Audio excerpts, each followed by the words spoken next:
Idiniklara ni Pangulong Ferdinand R. Marcos Jr. ang State of National Energy Emergency para mas palakasin pa ang pagtugon ng gobyerno sa epekto ng tensyon sa Middle East. Ang detalye sa report ni Kenneth Pasyente. Sa bisa ng Executive Order No. 110, idiniklara ni Pangulong Ferdinand R. Marcos Jr. ang State of National Energy Emergency. Sa harap ito ng nagpapatuloy na tensyon sa Middle East na nagbabanta sa supply at presyo ng langis sa pandaigdigang merkado. Kabilang na rin ang mga pagsasara sa mga kritikal na ruta ng langis tulad ng Strait of Hormuz na nagdudulot ng pagkaantala sa daluyan ng petrolyo sa buong mundo.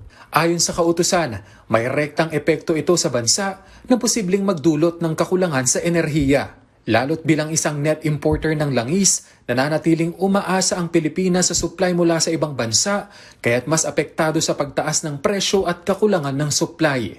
Dahil dito, ipinatutupad ang mga agarang hakbang upang matiyak ang katatagan at sapat na supply ng enerhiya sa buong bansa. Kabilang na riyan ang pagbuo ng UPLIFT o Unified Package for Livelihoods Industry Food and Transport Program. Isang whole-of-government response para panatilihin ang tuloy-tuloy na serbisyo at protektahan ng mga mamamayan. Pangungunahan ng Pangulo ang UPLIFT Committee kasama ang mga pangunahing kalihim ng gobyerno upang mga siwa sa implementasyon ng mga polisiya.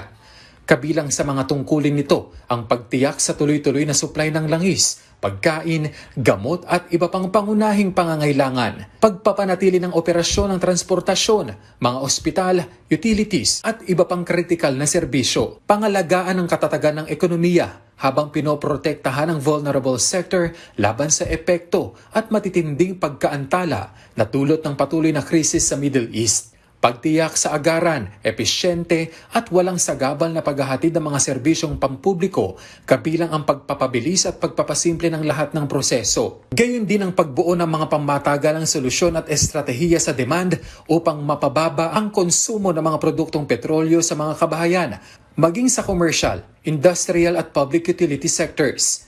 Sa ilalim ng EO, inatasan ng Department of Energy na manguna sa pagpapatupad ng mga energy supply management measures, kabilang ang pag-optimize ng supply, load adjustments at mahigpit na energy management bilang bahagi ng hakbang upang mapanatili ang katatagan at sapat na supply ng enerhiya sa bansa. Mahigpit ding pinababantayan sa ahensya ang pag-aksyon laban sa hoarding, pananamantala at manipulasyon sa supply ng langis. Pahihintulutan din ang agarang pag-aangkat o procurement ng langis at iba pang energy supply kasama ang pagbibigay ng advance payments upang masiguro ang sapat na inventaryo. Ipatutupad din ang mga regulatory measures sa electricity market, kabilang ang posibleng suspensyon ng wholesale electricity spot market kung kinakailangan. Iniutos din ang pagpapabilis ng mga permits at approvals para sa mga bagong mapagkukunan ng enerhiya upang madagdagan ang power supply sa bansa. Inatasan naman ang mga kagawaran, ahensya at tanggapan ng pamahalaan na ipatupad ang kailangang hakbang upang maibsan ang epekto ng patuloy na krisis sa Middle East, alinsunod sa kanilang mga mandato.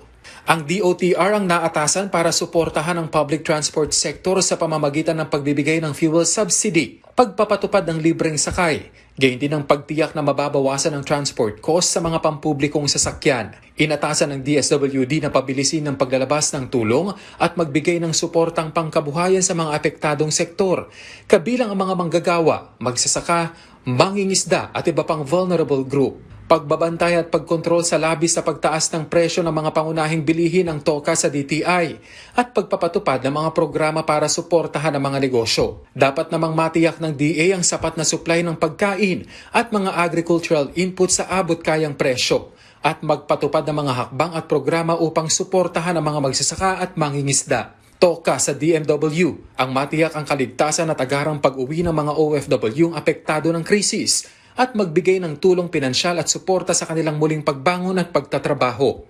Inatasan ng Department of Finance, DBM at DepDev na bantayan ang epekto ng krisis sa ekonomiya at tiyakin ang sapat na pondo para sa mga programa. Habang ang PNP ay inatasan para siguruhin ang kaayusan at seguridad sa buong bansa habang ipinatutupad ang mga hakbang ng pamahalaan. Inatasan din ang mga lokal na pamahalaang makipagtulungan at magpatupad ng mga hakbang upang matiyak ang sufficiency ng energy supply sa kanilang nasasakupan. Habang hinihikayat naman ang mga pribadong sektor na makipag-ugnayan sa pamahalaan at magpatupad ng mga hakbang sa pagtitipid ng enerhiya at pagpapatatag ng operasyon. Mananatiling epektibo ang deklarasyong ito sa loob ng isang taon depende kung palalawigin o babawiin ng Pangulo. Kenneth Pasyente para sa Pambansang TV sa Bagong Pilipinas.